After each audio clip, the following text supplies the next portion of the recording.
Hello అండి, అందరికీ నమస్తే. నా వీడియోస్ చూస్తున్నారు కానీ ఎవరు లైక్ చేయట్లేరు, సబ్స్క్రైబ్ చేయట్లేరు.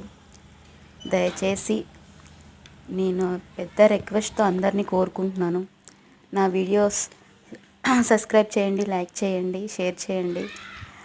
అండ్ మేము ఒక బిజినెస్ కూడా స్టార్ట్ చేసాము, పికిల్స్. అది అందరూ చేస్తున్నారు, యూట్యూబ్ ఓపెన్ చేయగానే అదే వస్తున్నాయని అనుకుంటారు. సో మా దగ్గర ఏంటంటే టేస్ట్కి టేస్ట్ ఉంటుంది. సో ప్రైజెస్ చాలా తక్కువ ఉంటాయి. మేము అన్నీ రివీల్ చేస్తామండి. నా ఫేస్ కూడా రివీల్ చేస్తాను. అండ్ డైలీ పికిల్స్ అప్డేట్ పెడతాం, మంచి మంచి వీడియోస్ పెడతాము. సో కొంచెం కొత్త కదా, కొంచెం సపోర్ట్ కావాలి. మీ సపోర్ట్ తప్పకుండా మాకు కావాలి. ఒక వర్కింగ్ ఉమెన్ని కొంచెం సపోర్ట్ చేయండి, మీ ఇంట్లో వాళ్ళలాగా ప్లీజ్.